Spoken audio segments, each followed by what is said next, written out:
Fermez toutes les portes. On reprendra cette conversation après. Tu es énervé. Excuse-moi.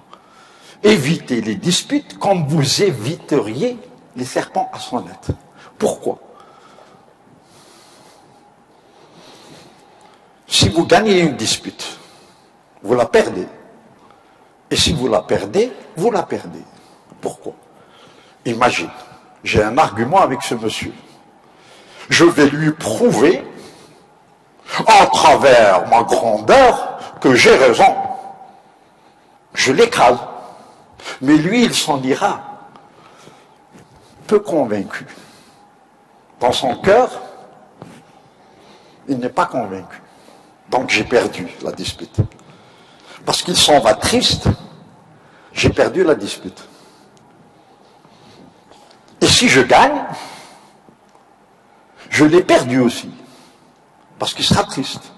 Si je perds, je la perds, bien entendu. Donc l'idéal, c'est d'éviter toutes les disputes.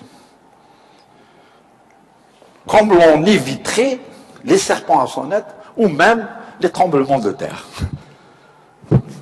C'est clair. Ça ne sert à rien de se disputer. C'est une perte d'énergie. Je vous l'ai dit tout à l'heure. Quand on essaie de prouver son point de vue, on perd une énergie phénoménale. Appliquer ce que nous appelons la loi de Dharma. Dharma, c'est D-H-A-R-M-A. C'est quoi la loi de Dharma? Il y a deux positions.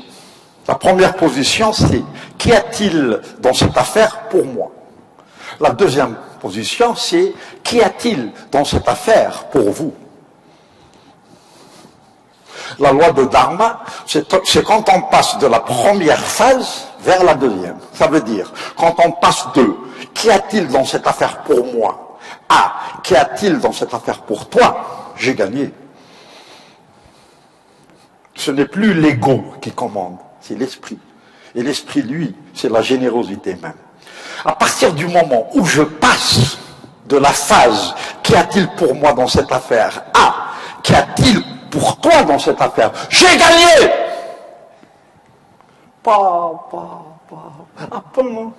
Quand on dit qu'y a-t-il dans cette affaire pour toi, au lieu de qu'y a-t-il dans cette affaire pour moi, j'ai gagné, oui. C'est la loi de Dharma. Et s'il vous plaît, si vous avez un peu de temps, lisez Deepak Chopra, C-H-O-P-R-A. Enrichissez-vous. Faites-le pour moi. Faites-le pour vos pères, vos mères. Faites-le pour l'Algérie. Faites-le pour mademoiselle Aïda. Faites-le pour monsieur Oularbi qui vous a sponsorisé, qui vous sponsorisera tout le temps. Enrichissez-vous. Donnez de la nourriture à vos cœurs, à vos âmes. Faites un tour dans Google et mettez Deepak Chopra, D-E-E-P-A-K Chopra, C-H-O-P-R-A, et lisez la loi de Dharma. Ou alors la loi de Karma, K-A-R-M-A. C'est quoi la loi de Karma? Effet et cause, cause et effet. Recevoir, c'est d'abord donner. Quoi? Eh oui, plus vous donnez, plus vous recevrez. Le bonheur, ce n'est pas quand on reçoit, c'est quand on donne. Vous voulez recevoir? Donnez. Vous voulez de l'amour? Donnez de l'amour. Vous voulez de l'argent? Donnez de l'argent. Ça ne veut pas dire que je ne vous demande pas de vider vos poches. Un petit geste. Il n'a pas besoin d'être matériel. Un petit sourire, une belle petite phrase. N'aie pas peur, tu réussiras. Oui, je sais que c'est difficile, mais tu es magnifique. Regardez cette belle demoiselle. Comment voulez-vous qu'elle ne réussisse pas en rouge là? Applaudissez-la pour moi. Elle est belle. Le fait que vous soyez ici, vous avez déjà réussi. C'est incroyable. Ça ne veut pas dire que je suis important, mais je partage avec vous les choses qu'on m'a apprises. C'est important de partager. Il faut partager. Il faut enrichir les autres. Alors la loi de Dharma, Au lieu de vous dire, qu'y a-t-il dans cette affaire pour moi? Dites-vous, qu'y a-t-il dans cette affaire pour vous? Oh, vous alignant avec les intérêts des autres, vous ralliez le monde entier autour de vous. Alhamdulillah, alhamdulillah, alhamdulillah, ya Rabbi. Je peux m'exprimer devant mes frères et sœurs avec mon cœur. Alhamdulillah, alhamdulillah, ya Rabbi. S'il est nécessaire de donner ma vie pour vous, je le ferai immédiatement, sans aucune hésitation. Alhamdulillah, alhamdulillah, ya Rabbi. Ma mère de 90 ans, si elle me voyait maintenant, elle vivrait encore 20 ans de plus. Parce qu'elle sait que je vous aime. Elle sait que je vous adore. Elle sait que dans mon cœur, vous êtes très très important. Adorez ces belles pensées qui fleurissent dans votre esprit. Adorez ces élans de bonheur qui émanent de votre cœur. Adorez cette belle musique qui joue dans vos cœurs.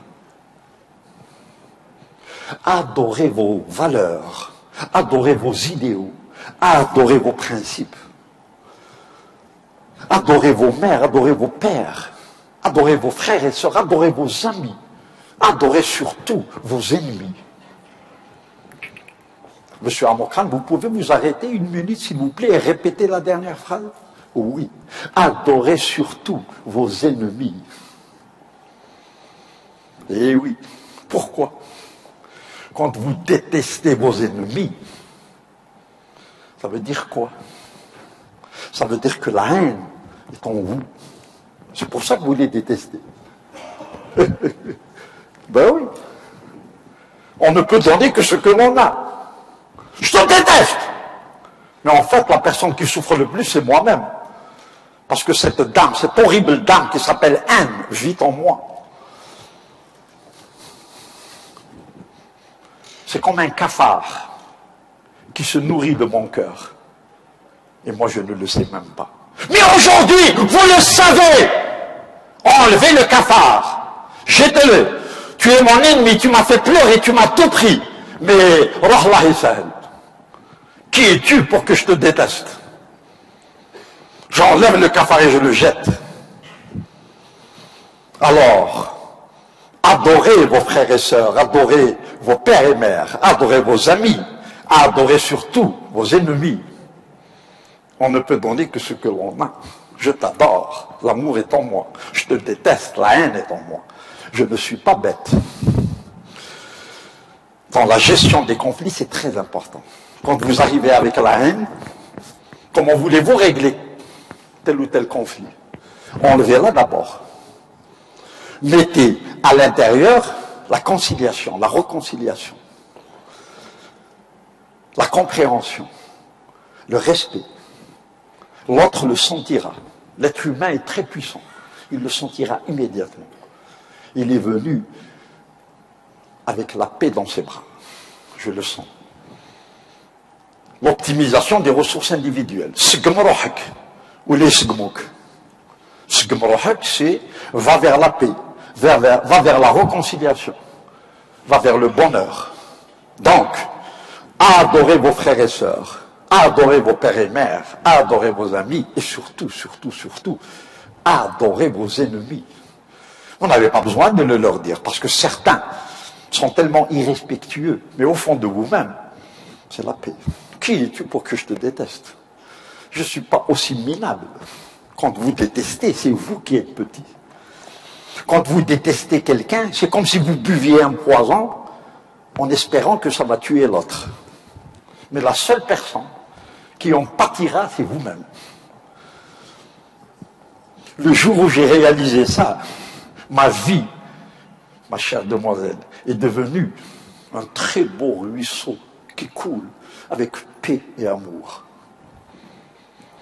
Ma vie est un beau ruisseau qui coule avec paix et amour. Ah bon, quand je déteste quelqu'un, la seule personne à qui je fais du mal, c'est moi-même, bien sûr.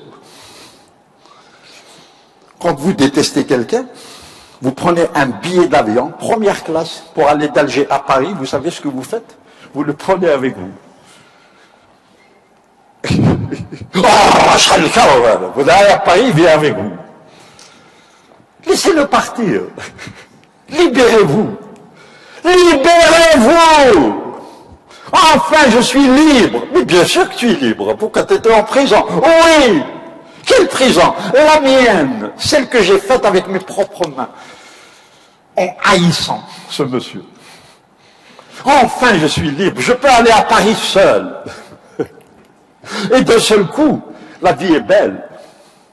Quand on déteste quelqu'un, on tourne en rond. Et toute son énergie est gaspillée. Quand on s'en débarrasse, on va droit devant. On a récupéré toute l'énergie gaspillée. La personne qui est détestée, elle ne sait même pas qu'elle est détestée. Et si elle le savait, vous savez ce qu'elle vous dirait? J'ai pas besoin de vous le dire. Vous dites à quelqu'un, tu sais que je te déteste. À votre avis, qu'est-ce qu'elle va vous dire? Et alors?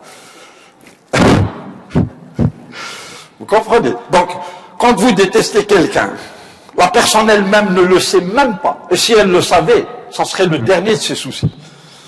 Donc, on ne peut donner que ce que l'on a. On peut apprendre aux autres ce que l'on sait. Nous apprenons aux autres ce que nous savons. Mais nous développons en eux qui nous sommes. Vous avez un professeur de mathématiques. Il est doué en mathématiques, mais il boit beaucoup. Il vous enseignera les mathématiques avec l'alcoolisme. On apprend aux autres ce que nous savons, mais nous reproduisons en eux qui nous sommes. Alors l'idéal serait, pour le bien de la communauté, et surtout pour le nôtre, de combattre l'alcoolisme. C'est ça, être fort. Ou alors, de demander de l'aide. Honorables sont ceux qui remarquent leurs erreurs et qui demandent de l'aide. Malheur à ceux qui reconnaissent leurs erreurs et qui se taisent. Allez vers les autres, demandez de l'aide. عاونوني كيفاش ندير نزعف دايما نزعف. Je rentre à la maison comme un gangster. Même mes enfants se cachent. Parce que jamais je suis le père de famille. Un père de famille, c'est celui qui crée le bonheur à la maison. C'est celui qui fait sourire ses enfants. Ce n'est pas celui qui leur fait peur.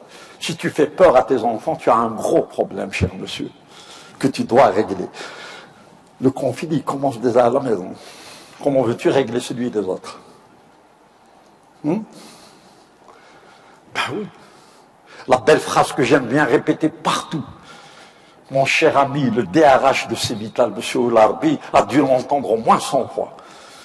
Mais je la répète pour l'honorer, parce que pour qu'un monsieur comme ça vienne ici, c'est un honneur pour nous tous. Applaudissez M. Oularbi.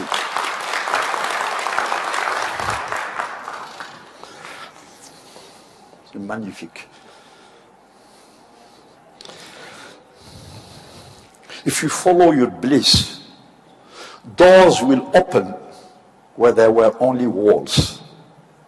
Si vous écoutez votre voix intérieure, donc Dieu, des portes s'ouvriront là où il n'y avait que des murs.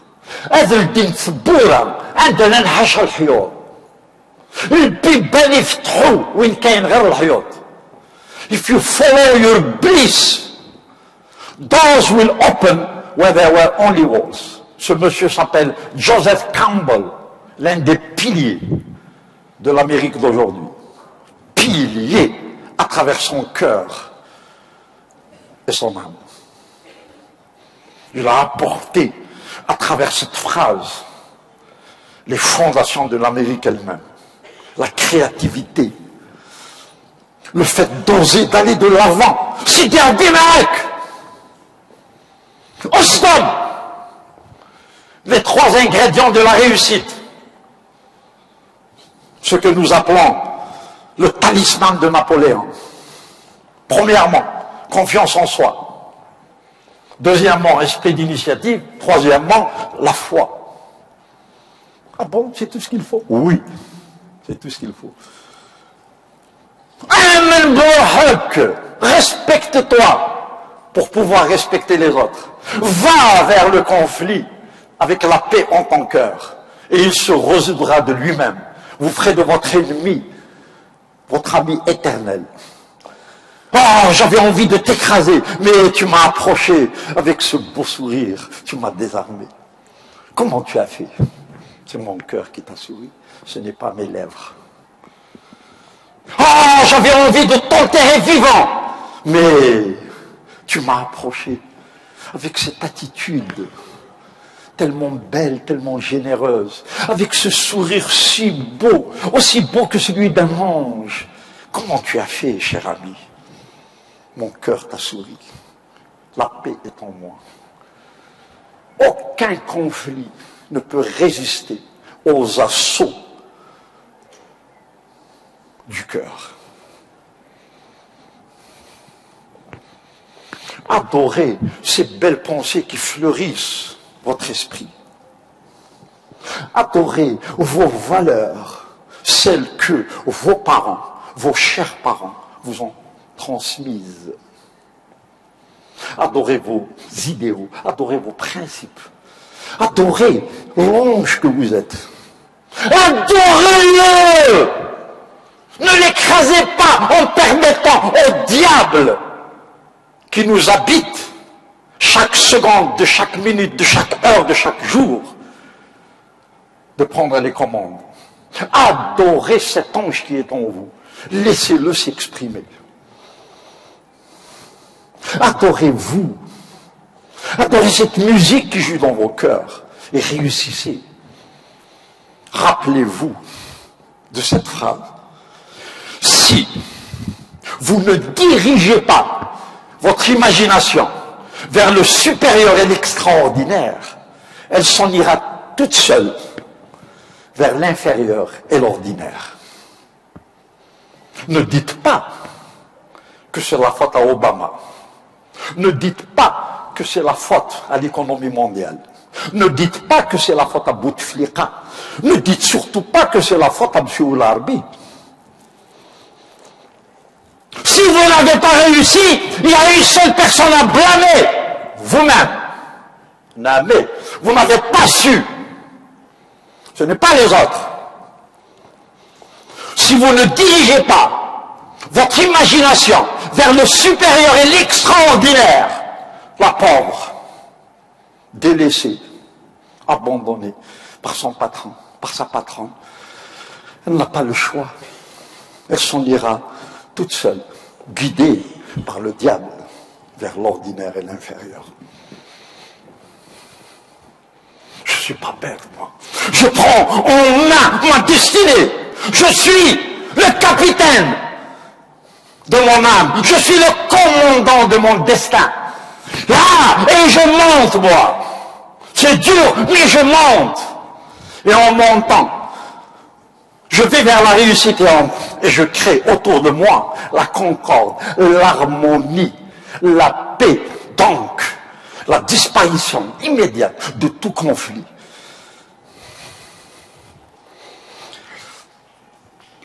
Depuis que je suis né, elle me suit partout. Depuis que je suis né, là où je vais, elle me sourit.